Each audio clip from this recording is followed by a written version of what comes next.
Je m'appelle Antoine, aujourd'hui j'ai 26 ans et je travaille dans l'informatique, en développement. Donc quand j'étais enfant, j'ai été harcelé aussi bien physiquement que moralement. Moi, je m'appelle Barbara, j'ai 27 ans et je travaille dans les réseaux sociaux. Et quand j'étais enfant, j'ai été harceleuse. Tu sers à rien. Cette petite phrase, répétée jusqu'à la nausée, peut avoir de graves conséquences. Tu sers à rien. Quand un enfant entend ces quelques mots tous les jours, qu'il subit des violences physiques ou psychologiques de façon quotidienne, il ou elle est victime de harcèlement. Le harcèlement peut prendre de nombreuses formes et il est parfois le triste reflet de la violence qui infuse la société.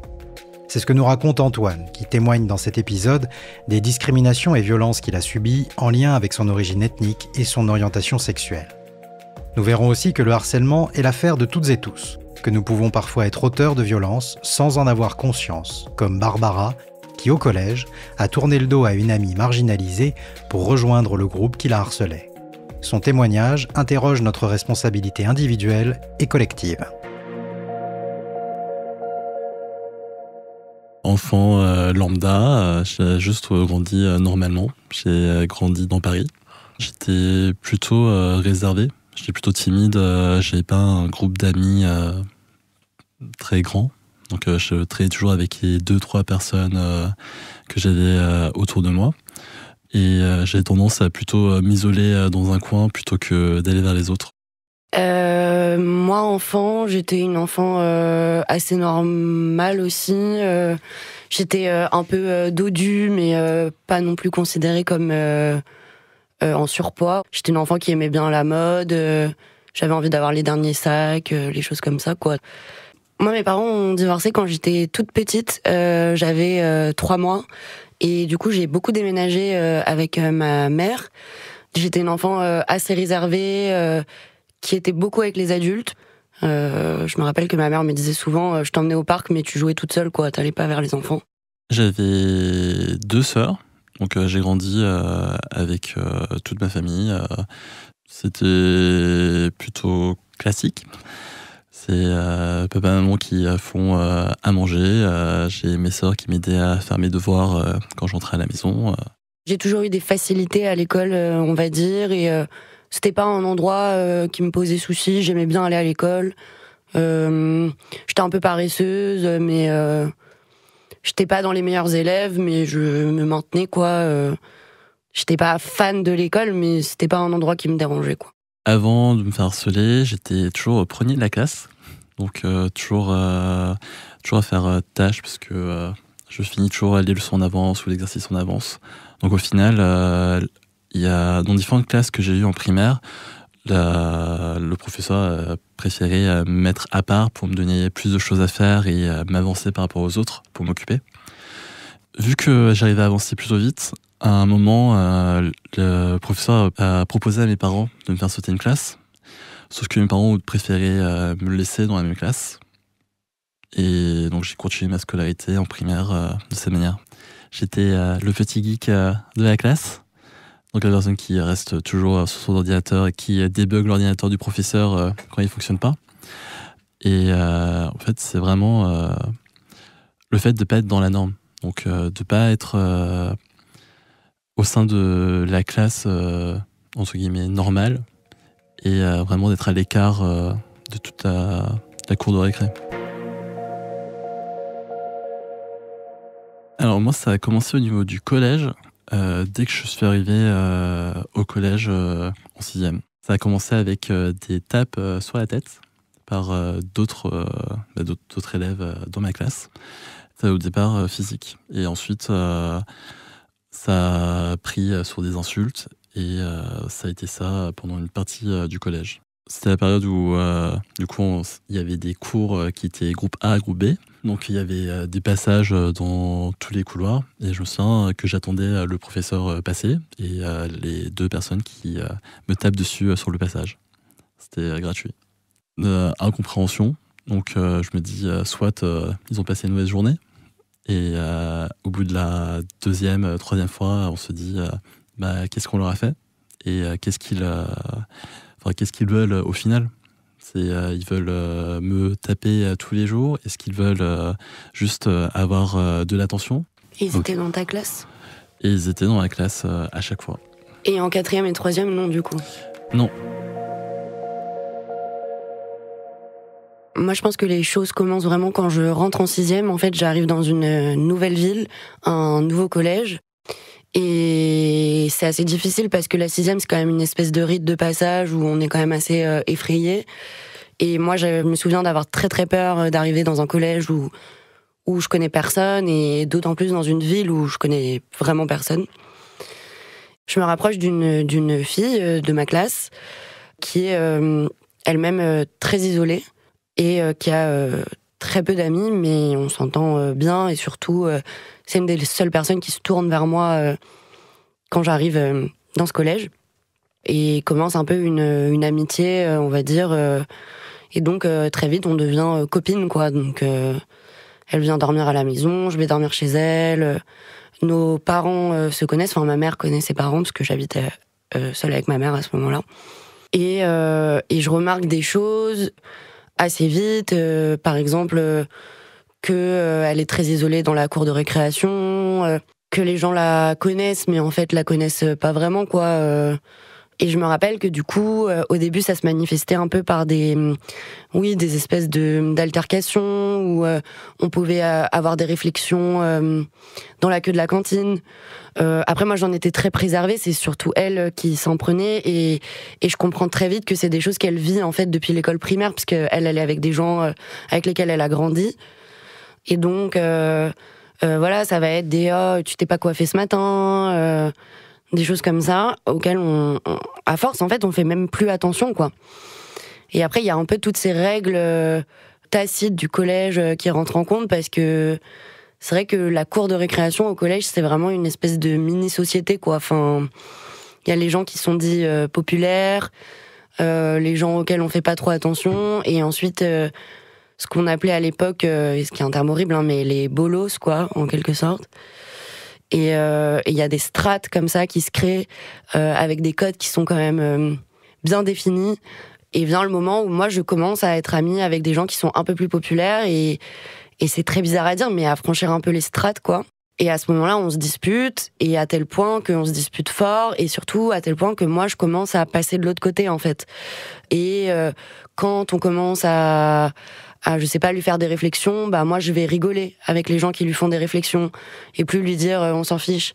Et je pense qu'elle, elle le vit très mal, moi je m'en rends pas compte du tout, à tel point que je me rappelle un jour, on est dans le réfectoire et on se dispute, et là elle me gifle, et là tout de suite je me souviens d'une espèce d'énorme blanc dans le réfectoire où tout le monde, une espèce de général. Et moi, la première chose que je fais, c'est lui dire mais tu me parles plus jamais, de toute façon t'es une énorme bolos, et tout le monde qui rigole en chœur. Et je pense que ça a vraiment commencé comme ça, en fait. À partir de ce moment-là, moi je me suis dit ok, bah cette fille je vais plus jamais lui parler, et au-delà de ça je vais adopter des comportements qui vont aussi lui faire du mal, mais parce que, enfin non, en fait là j'essaye de me justifier, il y a aucune justification, mais je pense que j'ai été blessée, et je pense que malheureusement j'ai saisi cette chance pour me dire ok, bah c'est mon moment maintenant, et voilà. Donc si je reprends par rapport au début du harcèlement, ça a commencé avec juste des tapes sur la tête. Après, ça a commencé à faire des croche-pieds quand j'avançais, et comme ça je peux fracasser au sol.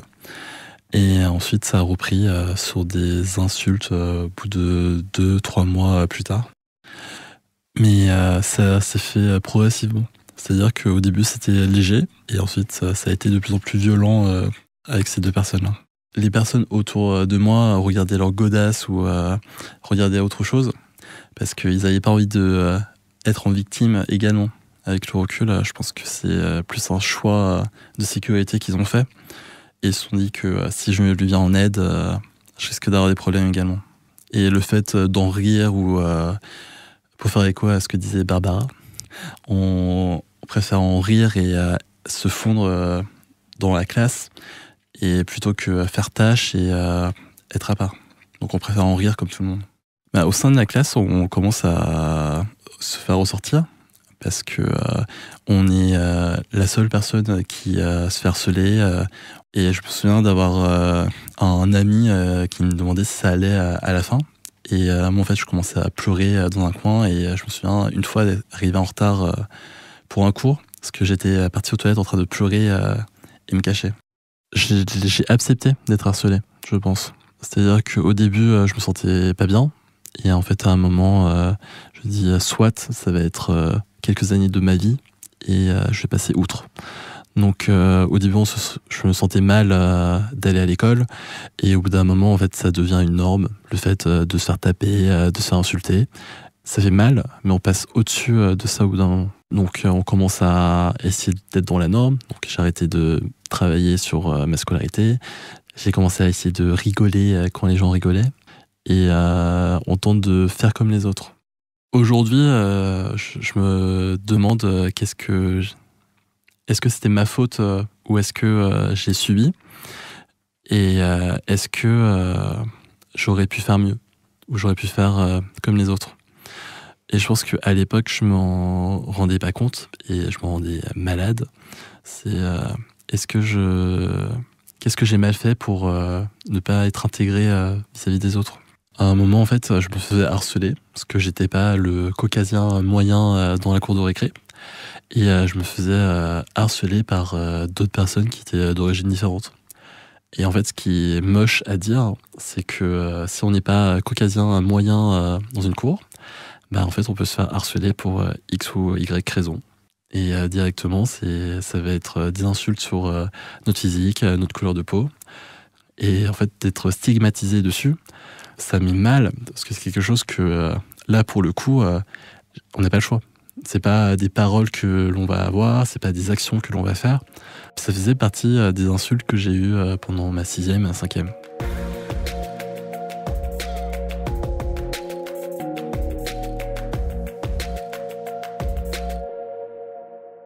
Moi, j'ai un souvenir assez flou de ce qui s'est passé au collège et surtout de ce qui s'est passé avec elle. Et c'est maintenant que le harcèlement devient un sujet important que je me rends compte de ce que j'ai fait, de ce qui s'est passé. La personne dont je parle depuis le début était extrêmement isolée, d'autant plus quand on a complètement arrêté de se parler et que moi je suis un peu passée de l'autre côté. Et l'effet de groupe, il est terrible parce que, en fait, à la fin, on fait même plus ça. Enfin, la seule raison, c'est vraiment amuser les gens, quoi. Et plus les gens rigolent, et plus on a envie de le faire. Donc c'est assez terrible. Et je me rappelle que donc cette personne dont je parle, elle était vraiment seule. Et en fait, elle était tellement marginalisée qu'elle l'était aussi au niveau des profs. Je me rappelle d'une fois où une professeure nous avait dit oui, bon, dépêchez-vous de ranger vos affaires parce que je vais fermer la classe, quoi. Et elle était toujours un peu lente, un peu à la ramasse, quoi. En quelque sorte, je dis ça pas du tout de manière péjorative. Et du coup, elle avait mis énormément de temps à ranger ses affaires. Et la prof l'avait enfermée dans la salle. Donc elle s'était retrouvée seule dans une salle de classe enfermée. Et je me rappelle qu'on la voyait depuis la cour de récréation, seule à la fenêtre, en train de s'agiter pour nous dire « je suis enfermée quoi, dans la classe ». Et que tout le monde avait extrêmement rigolé. Alors qu'elle était littéralement en pleurs à la fenêtre, en train de... Enfin, presque d'appeler à l'aide, quoi. Concernant le harcèlement que j'ai fait subir à cette personne, c'était... Il n'y avait pas un rituel, c'était pas... En fait, je pense que c'était quotidien et encore une fois, c'est atroce, mais je me souviens vraiment pas bien de tout, mais c'était beaucoup des moqueries et le fait de l'alpaguer.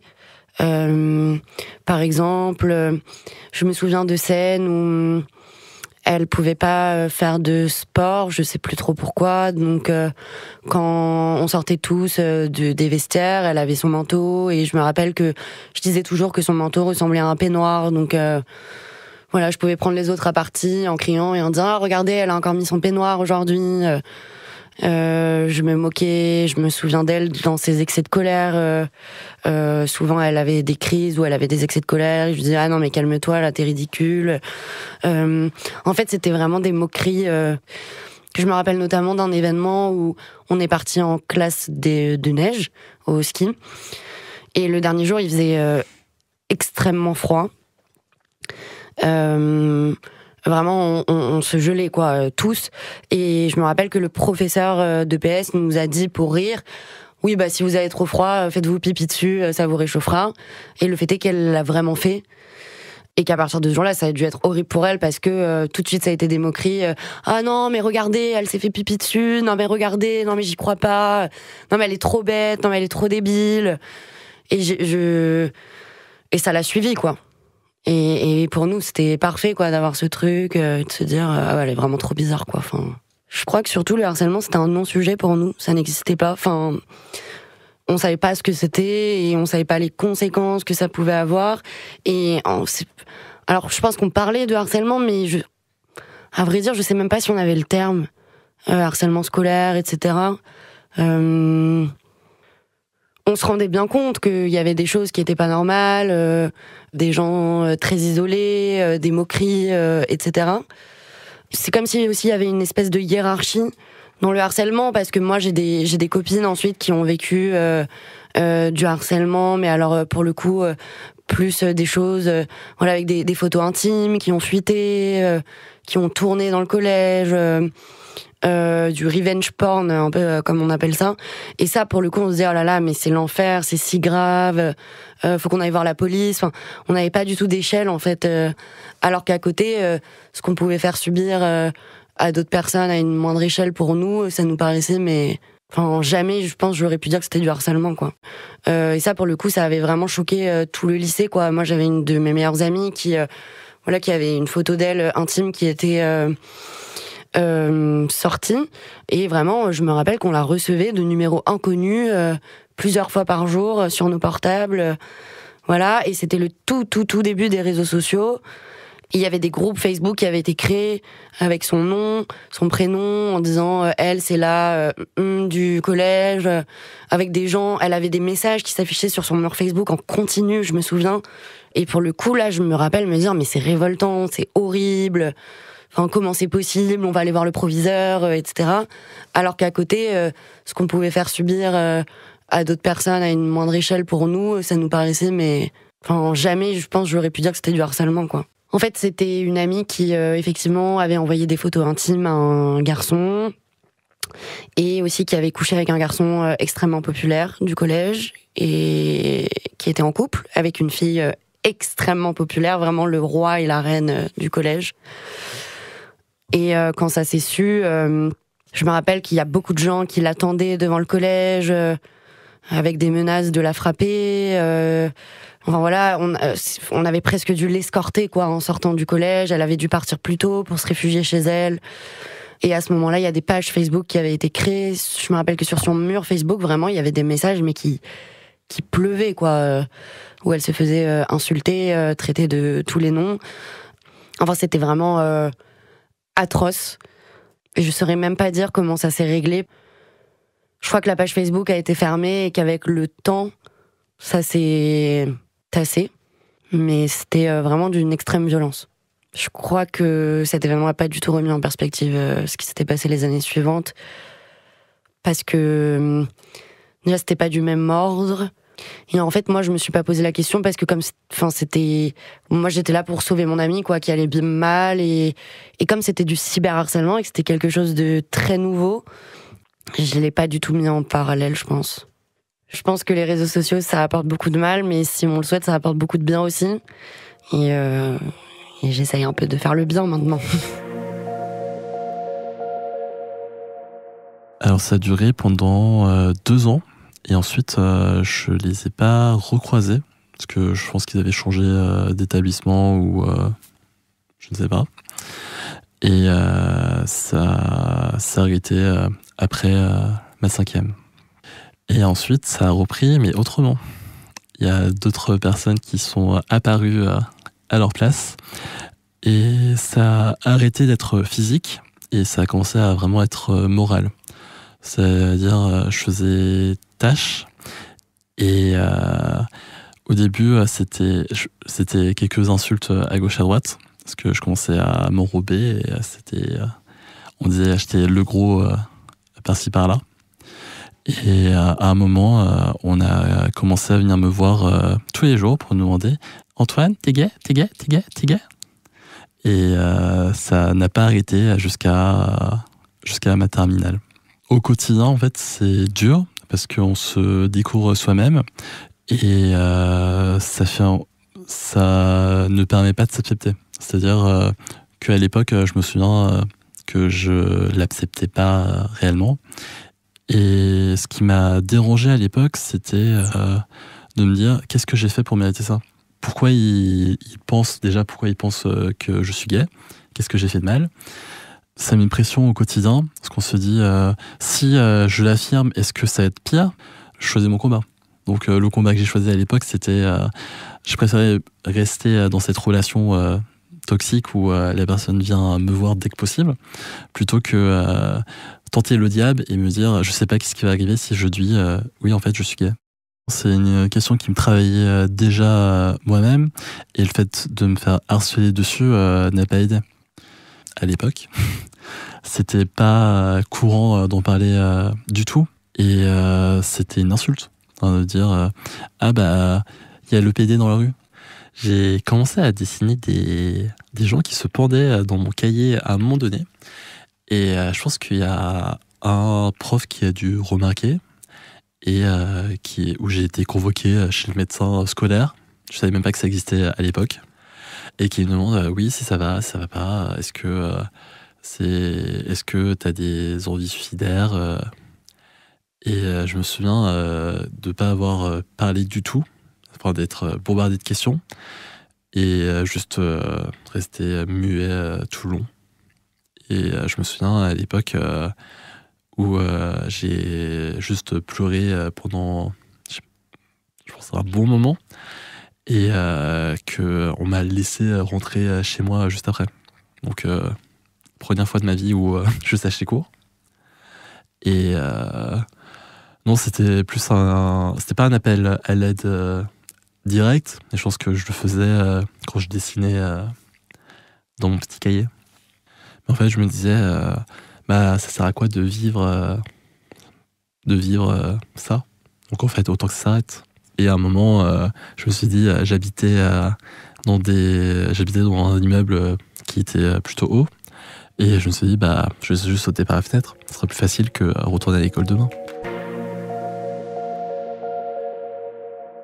Je sors du collège un jour, et les parents de cette fille sont là, devant le collège, et très énervés, et ils viennent me voir, et son père me chope par le callback, me prend au col, et me dit on a posé une main courante contre toi pour harcèlement moral. T'arrêtes de parler à notre fille, tu arrêtes quoi. Et c'est fou parce que je me souviens me dire je ne comprends absolument pas de quoi il me parle, qu'est-ce qui leur arrive quoi. Et ma première réaction a été horrible, ça a été d'aller voir cette fille et lui dire mais qu'est-ce que t'as raconté à tes parents, tu dis n'importe quoi, qu'est-ce que c'est que cette histoire et tout. Mais surtout de me dire mais de toute façon il va rien m'arriver parce que je ne fais rien, c'est impossible, là on est en plein délire quoi. Et je suis rentrée chez moi, j'en ai parlé avec ma mère, et ma mère m'a dit mais ma mère ne se rendait pas compte que c'était quelque chose qui était envisageable, qui était possible. Et la première chose qu'elle m'a dit, c'est non mais vraiment, alors t'inquiète pas, je vais les appeler, je la connais, sa mère, on va régler ça. Je sais plus trop comment ça s'est terminé, quoi. Alors que ce qui s'est passé, c'était littéralement un cri d'alerte, quoi, de la part de mon ancienne copine. Et ça veut dire qu'elle le verbalisait auprès de ses parents, qu'elle en parlait, et que c'était quelque chose dont elle souffrait énormément. Je suis incapable de dater le moment où les faits de harcèlement s'arrêtent, et je pense qu'ils se sont évidemment arrêtés quand cette personne a changé de collège. Mais c'est horrible parce que vraiment, je sais pas. J'en ai beaucoup reparlé avec ma mère il y a pas longtemps parce que, en fait, même moi, je me suis découvert harceleuse en grandissant, et maintenant que les choses, que la parole se libère à ce sujet, mais moi, j'ai jamais grandi en me disant j'ai fait quelque chose de mal, j'ai harcelé quelqu'un, j'ai fait de la peine à quelqu'un. C'est ça le plus terrible, c'est que ça m'a jamais même effleuré l'esprit, quoi. C'est un sujet que j'ai toujours omis auprès de mes parents, auprès de ma famille. Et en fait, j'en ai jamais parlé du tout. Et même encore aujourd'hui. En fait, je me suis réfugié dans les jeux vidéo. Donc, en fait, en rentrant chez moi, je commençais à jouer aux jeux vidéo. Et du coup, ma deuxième famille, c'était les personnes avec qui je jouais. Donc à l'époque, je me souviens qu'en fait, sur Internet, on peut être qui on veut. Donc, j'étais la personne qui était la meilleure à taper sur des monstres, par exemple, ou qui était le plus chanceux parce qu'il avait tel ou tel objet. Mais c'est une autre image que l'on peut se faire. Donc, c'était l'avatar que j'avais en ligne auprès d'autres personnes qui s'en foutaient de mon âge, de mes origines. Et là, ça fait que depuis quelques années que je peux en parler librement.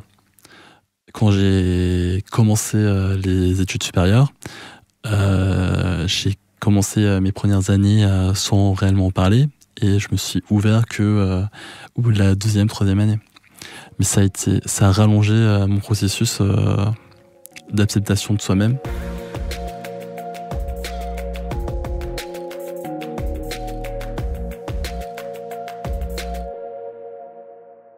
Le moment où le harcèlement s'est arrêté, c'est quand j'ai quitté le lycée.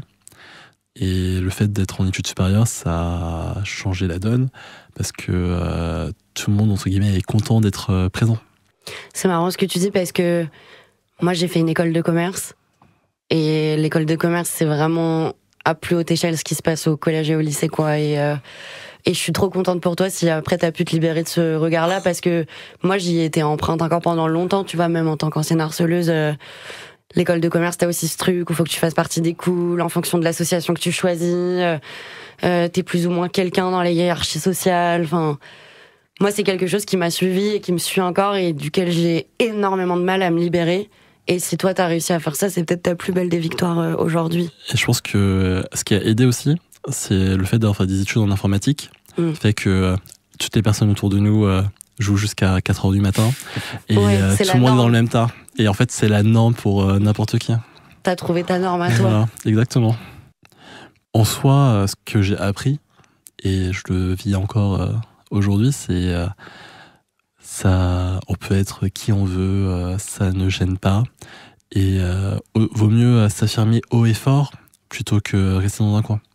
Et en fait, c'est lorsque l'on reste dans son coin et que on se cache, que c'est le plus simple pour les autres de taper dessus plutôt que d'avoir une personne qui est forte, bien dans sa peau, quitte à ne pas être comme les autres.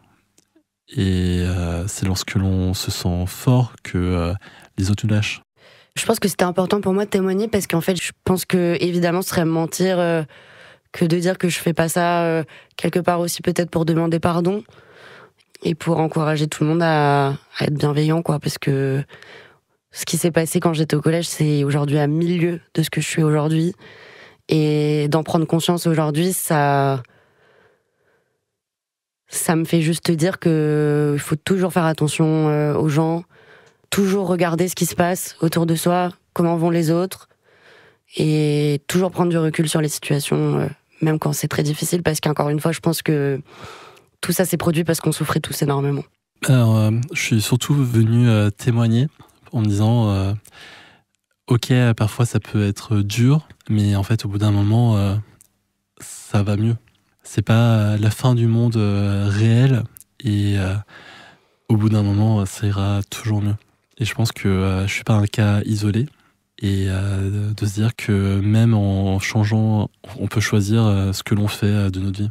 La conversation qu'on a eue, c'est aussi ce que j'ai vécu. C'est-à-dire, en fait, on ne devient pas harceleur pour rien. C'est parce qu'on a un but, un objectif en le faisant. Et ça me rassure aussi de me dire que le problème n'était pas de moi. Que c'était pas un reproche que j'ai à me faire moi, que je n'avais pas à me faire à l'époque, et encore moins aujourd'hui. Vraiment. C'est la paix intérieure. Totalement. Toute cette question du regard de l'autre et de comment on se positionne pour être bien vu, pour être accepté, moi, c'est des questions auxquelles je fais encore beaucoup face. Et c'est des choses qui me font encore peur. Au contraire d'Antoine, moi, j'ai pas réussi à me libérer du regard des autres. Et c'est peut-être la plus belle conclusion de cette histoire, parce que lui, oui, et moi, je suis encore là-dedans, quoi. Donc, peut-être que ça va m'ouvrir à travailler plus sur moi-même et là-dessus, du coup. J'espère que ça t'a fait du bien, un petit peu. Non, ça va. Ça va. Et t'as été trop courageux, t'es trop fort.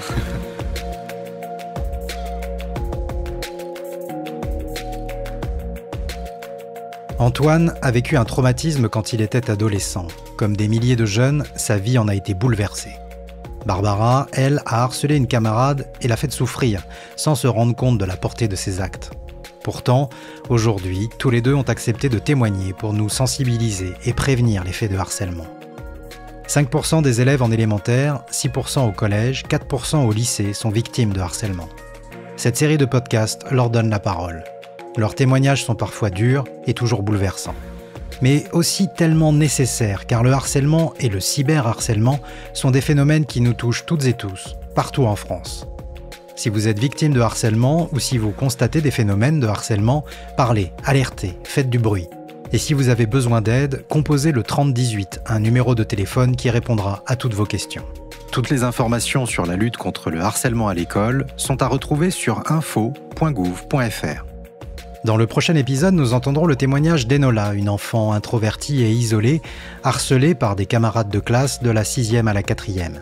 Mais aussi le témoignage de Mao, qui, alors qu'une camarade de classe subissait les pires insultes, n'a rien fait et rien dit pour la protéger.